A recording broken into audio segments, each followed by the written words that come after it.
Olá pessoal, bem-vindos ao curso de Introdução à Matemática. O meu nome é Leandro Sfayer, eu sou professor do Departamento de Engenharia Mecânica da Universidade Federal Fluminense, onde eu atuo como pesquisador no Laboratório de Ciências Térmicas do LATERMA. Tá? Esse curso de Introdução à Matemática vai ser dividido em diversas aulas, todas elas vão ser vistas nesse mesmo arquivo de matemática. Tá?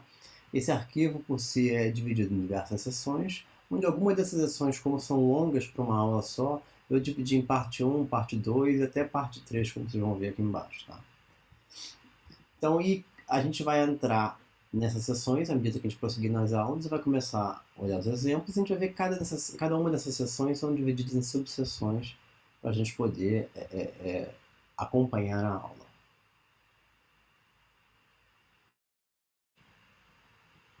Bom, a primeira subseção a gente vai tratar de operações aritméticas. Tá? Então a gente vai abrir essa subseção aqui. Daí a gente vai simplesmente ver como é que a gente faz as operações aritméticas básicas de matemática. Tá? Então, no primeiro exemplo, você tem uma soma de dois números. Tá? Você tem 2.2 que soma com 5.62. Tá? E a gente vai, na verdade, calcular cada um desses exemplos aí para ir observar o resultado. Então, lembrando que para calcular um exemplo, a gente tem que entrar na célula aqui desse notebook, clicar um Shift Enter. Tá? E aí ele demora um pouquinho, porque a primeira avaliação está iniciando o kernel da matemática.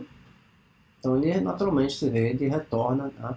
7.82, que é o resultado da soma, e ele já começa a numerar, tá? Isso aqui foi o input 1 e o correspondente ao output 2, e assim por diante, à medida que a gente for calculando as coisas, exemplo a exemplo. Então, segundo exemplo, a gente faz uma subtração, então soma com sinal de mais, subtração com sinal de menos, tá? Naturalmente, isso dá um resultado negativo, porque o segundo número é maior que o primeiro, de modo. Na hora de fazer potência e divisão, a gente usa também a barra de divisão, né? E para potência a gente usa, na verdade, esse circunflexo, ou chapéu, para quem quiser chamar assim. Tá? Então, com isso a gente tem uma operação que envolve uma divisão ou potência. Naturalmente, ele faz a potência antes, por causa da regra de precedência, tá? E depois, para depois fazer a divisão do 2.4 pelo resultado disso aqui. Tá? Para fazer a multiplicação, tá? Você pode simplesmente incluir um espaço entre números, tá? E aí é que vale observar que parece que ele incluiu um x de multiplicação, mas não é isso, isso é só para visualização. Na hora que eu digitar isso, eu vou digitar 2, espaço 3, espaço 5.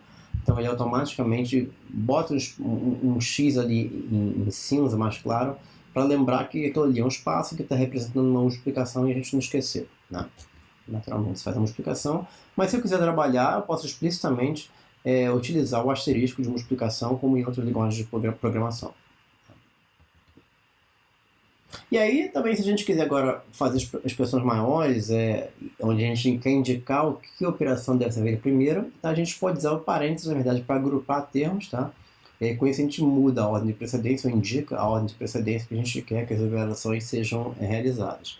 Então, aqui nesse exemplo, naturalmente vai fazer 3.4 para depois levar 2, e desse resultado subtrair 2 vezes a soma de 3.1.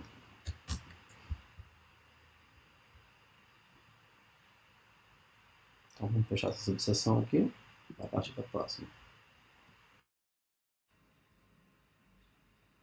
Então, dando prosseguimento aqui, a gente vai para a segunda subseção, onde a gente vai falar de resultados exatos e aproximados. Então, nesse primeiro exemplo, a gente calcula uma potência 2 elevado a 100. Tá? Então, você vê que o matemático ele trabalha exatamente com isso aqui, então ele retorna um número inteiro, tá? Com várias casas decimais, para a potência 2 elevado a 100. Se eu quisesse fazer isso para 2 elevado a 1000, você teria também um resultado maior naturalmente. Tá? Então, deixa eu voltar para 2 elevado a 100. Tá? Se você agora quiser uma aproximação numérica e um ponto flutuante para isso, você pode usar a função n. Então você bota n, colchetes, o que você quer calcular e fecha os colchetes. Tá? E com isso você tem esse número aqui de cima, tá? Em ponto flutuante. Tá? Você tem uma alternativa para aplicar essa função n, que ao invés de usar colchetes, você bota o resultado que você quer calcular a aproximação numérica, barra n. Tá? Se você quiser trabalhar agora com frações, tá? Então o matemático vai fazer uma operação com frações, mas ela vai manter a fração, na verdade, né? Na forma de denominador sobre numerador sobre denominador, tá? Sempre que ele não conseguir chegar no número inteiro para isso, tá? Então isso aqui representa uma fração 13 sobre 21 como um número exato, a fração exata. Ele não calculou esse valor com ponto decimal, tá? Porque você não especificou isso. Tá? E qualquer fração que eu calcular aqui, tá? Você vê que ele tenta sempre reduzir o numerador e o denominador. Tá? No caso aqui ele reduz os dois, porque os dois são múltiplos de 2, até uma coisa mais simples que você não consegue mais reduzir. Tá? Se você agora quiser fazer com que obter um resultado numérico para isso, você pode usar a função n ou simplesmente botar um ponto decimal em um dos números. Tá? Ao fazer isso, o matemático entende que esse número aqui já é aproximado, tá? É para ser calculado pontos flutuantes, tá? E aí ele calcula essa operação, tá? De forma a te dar um resultado decimal aproximado. Lembrando que esse resultado exato teria mais casas decimais. Tá? Às vezes até infinitas casas decimais. E aí você não... Note que eu só botei o ponto na primeira parte, no primeiro número. Tá? Eu não preciso de botar ponto nos dois. Então, e qualquer operação que eu fizer, né, basta ter um número com esse ponto decimal que ele vai calcular tudo aproximado. Então, nesse caso aqui, a fração aqui não está com número, ponto decimal, mas esse 1 que eu vou somar no resultado tem. Então, a gente dá naturalmente um número aproximado para isso. Vamos fechar aqui. Então, no prosseguimento à aula, a gente vai para a subseção logaritmos exponenciais fatoriais e raízes. Nesta subseção, a gente vai começar a ver as primeiras funções de matemática, tá? Começando pela função log. Tá? A função log ela calcula o logaritmo na base E, onde E é o número de Euler. Tá? Então, naturalmente, estou falando de um logaritmo natural, um LM, alguma coisa assim. Tá? Então, log de E, tá? Elevado a 5, com uma base exponencial, naturalmente dá 5. Tá? Onde E, se calcular a aproximação numérica para ele, você vê que é aquele valor tradicional da constante exponencial. Tá? No exemplo abaixo, a gente calcula dois logs, um do 8 sem aproximação numérica, do 8 com aproximação numérica. Né? Então, a aproximação numérica é indicada com um simples ponto. Né? Então, você vê que o log de 8, como ele não tem valor definido para esse log na base exponencial, né? Ele deixa indicado como log de 8, mas isso é um número exato representando o log de 8. Já o log de 8 point vai calcular uma aproximação numérica para o valor desse logaritmo na base E. Tá? Se eu quiser agora mudar a base desse logaritmo, basta usar um segundo argumento, né, para o log, e aí é onde o primeiro argumento vai representar a base que eu estou, e o segundo, o argumento, o número do qual eu quero calcular o log. Então, log de 2,256 representa o log na base 2 de 256, naturalmente dá 8, porque 2 elevado a 8 é 256. Tá? Alternativamente, eu posso usar as funções log10 e log2 para calcular logaritmos específicos, né, nas bases 10 e 2, que são coisas que tradicionalmente a gente calcula. Então, log na base 10 de 1000, naturalmente, vai te dar 3, porque 10 elevado a 3 é 1000. E o log 2 na base 256, igual anteriormente. Tá? Então, com isso, eu tenho essas duas funções, que são variações da função log, que eu não tenho que entrar com outro argumento. Ele só funciona para a base 10 isso aqui, e essa aqui só para a base 2. Tá? E aí, nesse momento, na verdade, vale a gente prestar atenção que todas as funções que a gente viu agora, log e essas variações de log, começam, na verdade, com letras maiúsculas. Tá? Então, isso é um padrão da função matemática, e toda aplicação de função é feita entre colchetes. Então, prestar atenção que não é parênteses que a gente usa para funções igual em outras linguagens de programação. É colchetes, os parênteses têm aquela função de agrupar termos, igual a gente viu anteriormente. Tá? A próxima função que a gente vai ver é a função exp, que basicamente é a função exponencial. Então, ela calcula os valores de E, essa constante E elevado, tá, ao argumento. Então, exp de 2 é E elevado a 2. Tá? Você vê que ele gera o E de uma forma mais amigável, mais próxima da matemática tradicional. Então, dá no mesmo que eu escrever E elevado a 2. Tá? E, novamente, se eu utilizar agora essa computação, usar um 2 com um ponto, ele vai calcular isso com uma aproximação decimal. Tá? Então, com isso, ele não é indicado seu número aproximado. Tá? Se eu quiser agora calcular raízes quadradas, já tem a função sqrt, tá? De square root em inglês. Né? Então, raiz de 16 eu calculo assim. Tá? E como ele tem um valor exato para a raiz de 16, ele sabe que dá 4, ele retorna 4, o número inteiro. Tá? Mas se eu calcular agora a raiz quadrada de 3, ele deixa indicado uma raiz de 3 porque representando o valor exato dessa raiz, porque essa raiz, na verdade, teria infinitos dígitos. Mas se eu quiser uma aproximação para essa raiz, como a gente calcula tradicionalmente, é só calcular o sqrt de 3 pontos. Tá?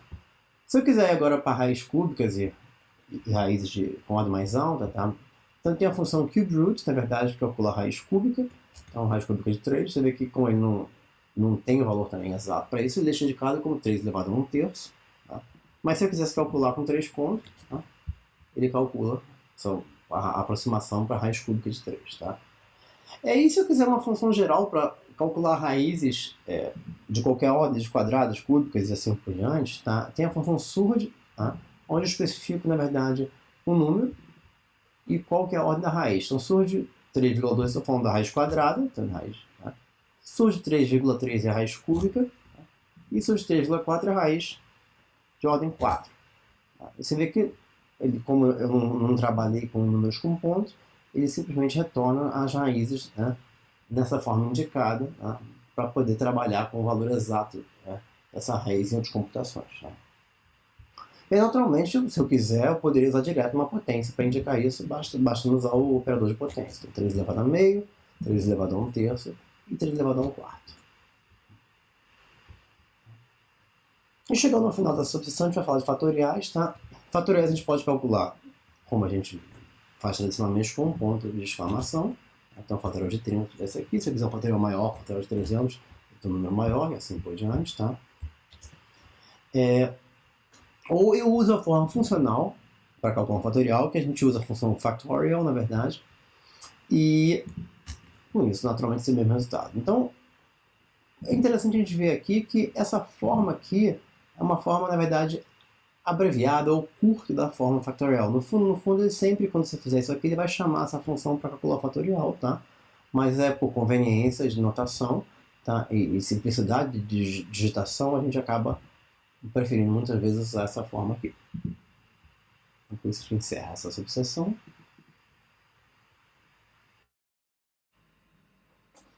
A próxima subseção a gente vai começar a ver funções trigonométricas circulares. Tá? A gente abrindo aqui. Basicamente a gente vai ver as funções básicas, seno, cosseno. Tá? Então a gente vai ver que todas as funções seguem esse padrão na matemática, tá? Onde o S é maiúsculo. Tá? A aplicação da função é feita com função, nome da função, colchetes, e o argumento entre colchetes. Tá? E aí a gente vai lembrar que, na verdade, essas funções são todas calculadas para argumentos em radianos. Tá? Então, para facilitar isso, a gente tem uma constante π, né, que representa o valor de π. Tá? Então, o seno de π sobre 4 é o seno de 45 graus, que dá raiz de 2 sobre 2, 1 sobre raiz de 2. Né? Cosseno de π sobre 3 te dá 1 meio. Tangente de π sobre 4 vai te dar 1. Tá? Cotangente, secante e a cossecante de 2π sobre 3. Tá? Então, você tem... E aí, a constante π, similar a uma constante E, se você escrever simplesmente o valor de π, tá? Ele não te dá um valor numérico, ele tem um valor numérico, essa constante, ela é numérica, mas ela representa o valor exato de π, que tem infinitos dígitos. Tá? Então, a no output até fica igual a constante E, com uma forma mais amigável. Tá? E você, se quiser o valor numérico dela, você pode calcular o valor dela usando a função n. Você tem lá a forma tradicional, 3.14, 15, 9, e assim por diante. Tá? Se você quiser trabalhar agora com graus, tá? Você pode usar uma constante para te facilitar, que é a constante degree. Tá? Então, a constante degree nada mais que indica a conversão, tá, de graus para radianos. Tá? Então, sendo de 45 graus, você calcula assim. Tá? Então, se você calcular o valor numérico de degree, ele te dá o mesmo valor numérico de π sobre 180, que é, na verdade, esse fator de conversão. Mas é mais fácil escrever degree do que π sobre 180. A próxima subseção, a gente vai ver funções trigonométricas hiperbólicas. Tá? Então, são similares às funções trigonométricas circulares, mas são as funções hiperbólicas baseadas em exponenciais. Né? Então, as funções têm o mesmo nome, mas você tem um h no final, igual na matemática tradicional. Então, seno hiperbólico é esse sim h, tá? E cosseno hiperbólico também tem um h no final. Tá? Só que nesse exemplo, em vez de usar números exatos, eu estou usando um número aproximado e eu não estou usando π também, porque não tem valor exato para seno hiperbólico de 2π ou algum múltiplo de π, mesma coisa para o cosseno. Tá? Então, seno hiperbólico de 2 pontos, você tem um valor dele, tá? E o cosseno hiperbólico também. Tá? Então, não é que eu não estou usando π, não quer dizer que não é em radianos. Os argumentos são em radianos, mas daqui é o seno hiperbólico de 2 radianos. Mas não daria nenhum número exato ao utilizar 2π. Tá? Se a gente lembrar da definição de seno hiperbólico e cosseno hiperbólico, você vê que a definição é a que eu escrevi aqui nessa expressão, tá? Então, exponencial do número mais exponencial do negativo do número sobre 2 é o cosseno hiperbólico. Então, ao fazer o cosseno hiperbólico disso sobre menos isso, vai te dar zero, tá? E de maneira similar, a definição do seno hiperbólico é a exponencial do número menos a exponencial do negativo do número sobre 2. Então, isso também dá zero, tá? Aí você pode falar, não, mas não deu zero. Não, esse número aqui é alguma coisa da ordem de menos 10 a menos 16, então, que é basicamente a precisão que a sua máquina trabalha. Então, isso aqui é um zero numérico para a precisão que a gente está trabalhando. Tá? E da mesma forma, se eu quiser calcular, usar funções hiperbólicas diferentes, você tem tangente hiperbólica, cotangente hiperbólica, secante hiperbólica, cossecante hiperbólica e assim por diante. Tá? São as mesmas funções trigonométricas circulares, mas com H no final. Bom, então dando prosseguimento, a gente parte para essa última subseção nessa aula, onde a gente vai ver funções trigonométricas inversas. Então, as funções inversas da matemática, a gente trabalha com elas na forma de arco, do nome da função tradicional, ou da função direta, né? Então, arco seno de 1/2 é o arco cujo seno dá 1/2, que isso naturalmente vai te dar π sobre 6. Tá? O arco cosseno de 1/2, isso vai te dar π sobre 3, que é o arco cujo cosseno te dá 1/2. Tá? E naturalmente, para esses valores, né, o matemático sabe que o arco cujo seno é 1/2 é exatamente π sobre 6 e o do cosseno é π sobre 3, tá? Mas se eu quiser calcular para outro valor, tá, igual as outras funções, que ele não conhece valor, ele deixa, na verdade, indicado. Então, isso aqui representa o arco seno, tá, de 1/8. Tá? Mas, naturalmente, se eu quiser um valor numérico para isso, de novo, basta eu trabalhar com algum número aproximado, na verdade, no input. Então, na hora de calcular isso aqui, ele vai calcular esse 1 dividido por 8 pontos, vai dar uma aproximação, e com isso ele tem uma aproximação numérica para o arco seno. Então, da mesma forma que o arco seno e cosseno, você pode ter o arco tangente, o arco cotangente, os dois aqui no caso vão dar π sobre 4, que é um valor exato. Tá?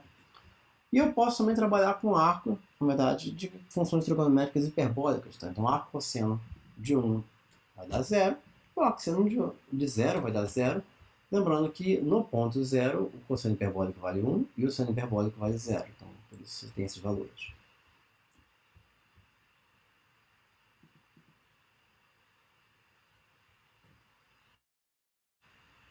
E com isso a gente chegou ao final dessa primeira aula, da parte 1 de Introdução à Computação Numérica.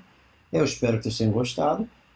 Se vocês tiverem qualquer dúvida, comentário, sugestão, basta deixar lá no comentário do vídeo ou mandar para a gente. Tá? Se vocês gostaram da aula, siga o nosso canal para ficar atento aí para as novidades.